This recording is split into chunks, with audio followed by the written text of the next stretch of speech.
Oh, yeah, massively so. Yeah, I've done at the Wigan training ground, been into the environment there, and you just sort of feel a sense of you're kind of in a cool place where you didn't think you'd get to go to. So automatically you're engaged with the space that you're in.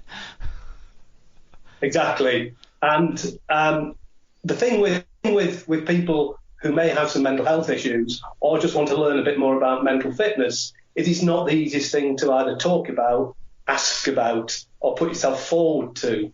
So people not necessarily want to go and see a social worker, social services, not necessarily want to go to council offices, don't want to go to a hospital, but actually the rugby club they're used to supporting and going to, it's a bit of an easier step to go into the ground like that. So each session has a theme, and usually there's either the coach who's based in the foundation leads a session, or more commonly there's also a guest speaker who will present a theme. So loads of people you will know of and people will know of are involved in this through Rugby League Cares, and particularly State of Mind. So the likes of Phil Beavers from Saints is involved, from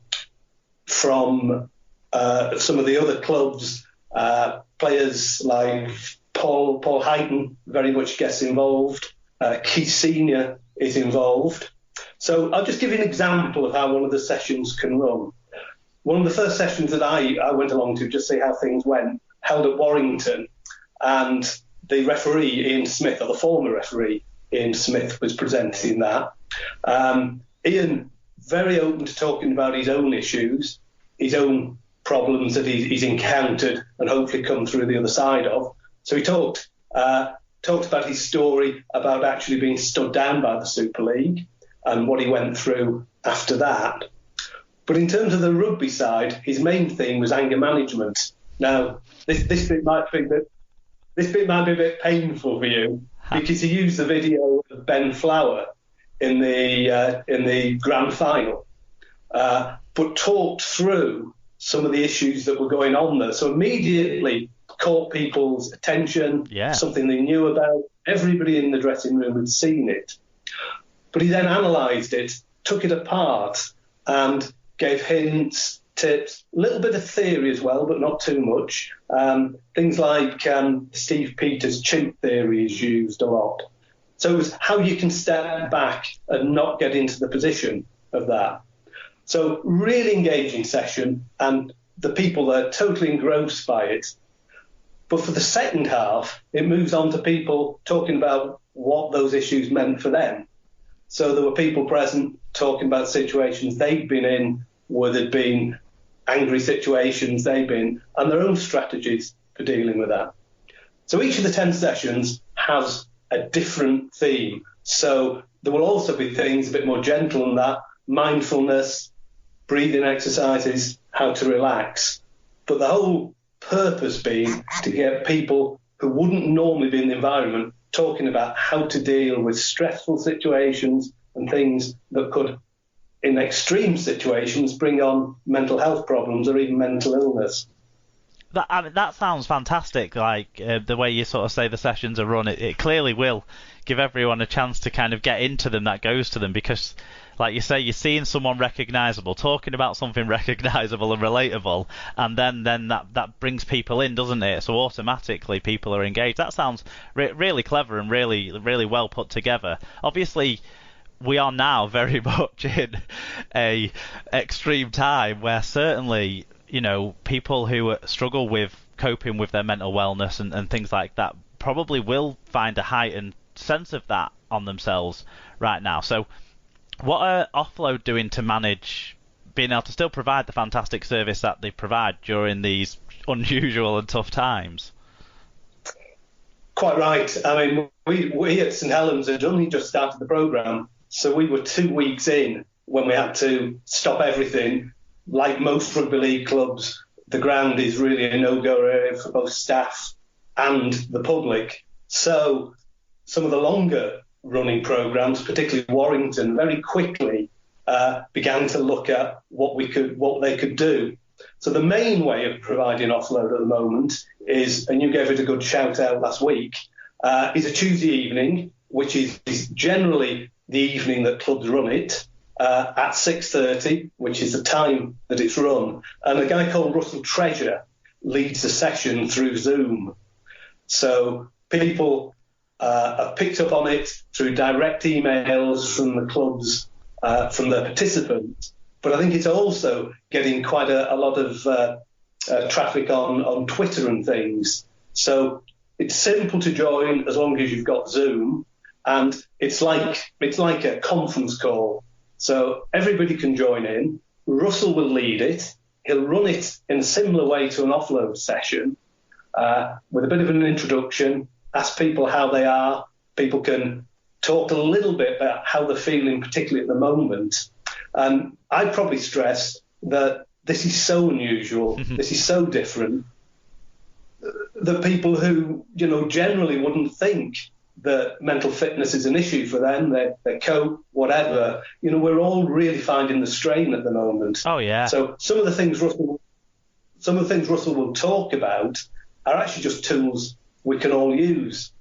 I sat in on the first session, and as well as hearing people talk about how they were feeling, Russell took people through a few bit of a grand sounding thing, but mindfulness exercises, and even things like some breathing exercises if you can't sleep, if you're struggling with anxiety, really important. He also, part of it was some really just interesting tips, such as people are finding the news, I think, stressful at the moment. It's yeah. I have to tell my wife to put her phone away before and after work. She finds out the totals, and I'm like, that's not going to help us have a good night, is it? No, and of course it's falling. At the end, in the first one, Russell actually mentioned the Chris Evans show on Virgin Radio in the morning. Now, I used to listen to Chris Evans and got totally fed up with it, but I thought I'd give it a try. And it actually does manage to blend the information that we're probably all wanting, but with also a blend of actual bit of optimism and actually pulling out the things that people are doing at the moment, which are quite positive. So I came out that first session with a couple of things almost ticking off on a list. I can do this. And it's actually, for the last week or so, made me feel a bit better, and equally added a bit of structure to the day. So that's how Offload's running. How can people at this stage then obviously find out more information about Offload and Rugby League Cares, and also get in touch with the people who run these programs if they want to get involved? Right. The first thing that I would always recommend, because it's the way I go there, because I'm never very good at remembering these long websites and whatever. So Google Offload. That's the first one. Second, Rugby League Cares has also got a lot of information online now. The third recommendation I would have is the State of Mind website. Yeah. That, in a sense, is the foundation behind a lot of this. It was started with, a lot of issues about rugby league players. I think you mentioned Terry Newton last week. Some of that came out of his suicide. People who were affected by that, Danny Sculthorpe in particular, yeah. They're very vocal on State of Mind. And again, people hearing people they hold up in esteem, tough rugby players talking about the tough times they've been through and how they cope with it, that's important. So they're the three key areas: Offload, State of Mind, and Rugby League Cares. It's worth looking at. Yeah, I've seen across pretty much all the clubs and the leagues and stuff's social media feeds as well. Rugby League United kind of as a joining together of everyone wanting to look after mental wellness and that sort of stuff. So I guess if people saw those on their own club's Twitter feeds, click the link and have a read and see what's on offer through there as well. That's right. Particularly if you go on the Rugby League United one, you will get links to all the ones I've talked about.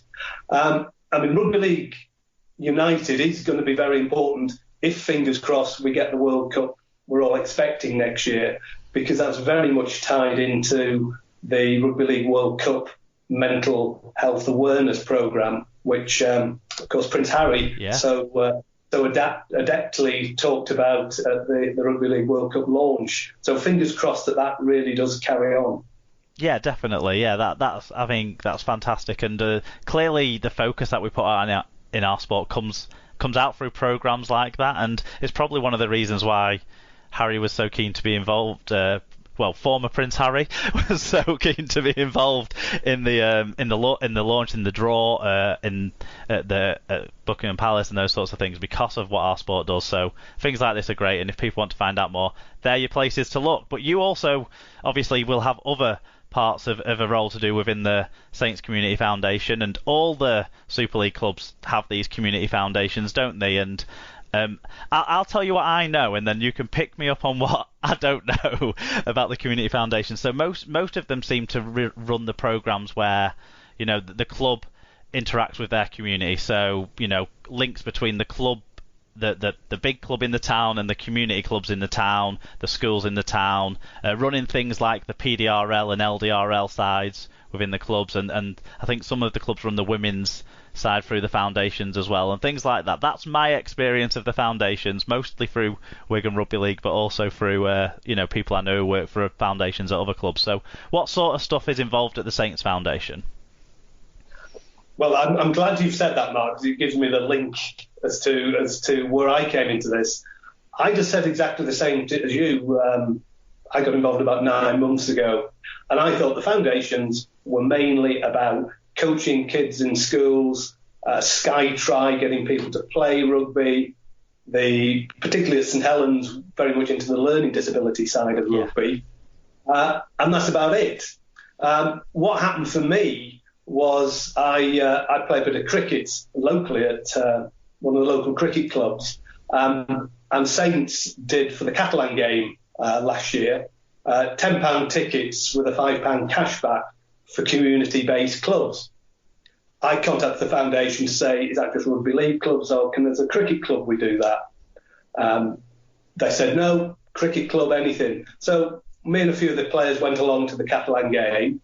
So an email afterwards saying the foundation were looking for volunteers.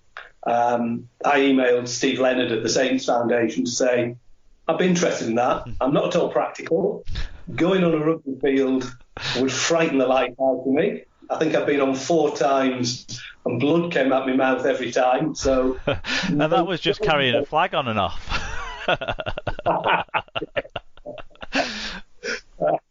So Steve said, anyway, come down, have a chat. My background is I've worked in health and social services. And Steve had a chat about that. Then he started explaining all the other things the foundation did. And this is just what Saints do, and it's only a brief few examples. All the foundations are slightly different. They do a little bit different in the communities. But I think what's amazed me is just how much more than rugby it is. It is truly the community. So down at Saints, one of the best things I think they do, they run a dementia cafe. Now, in social services, I'm used to people going along to a day centre, I don't know, a bit of basket weaving or a bit of bingo or whatever. Saints do this on a fortnightly basis. 60 or 70 people go along with the carers as well, and they watch and talk rugby league.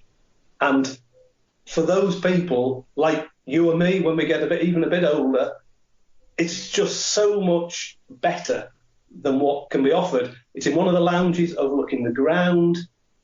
Sometimes the players are out training, and it's just an environment that stimulates people. So that's one of the things that Saints do.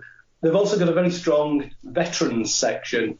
They have a veterans breakfast once a week, and for some reason, again, St Helens has a lot of people who've been involved in the military. Andy Reid, one of the other ambassadors, very much involved in that. He was involved in Iraq, the people from Afghanistan. So some quite young people who've been through horrendous situations, and they use the club as a base and do a lot of work there.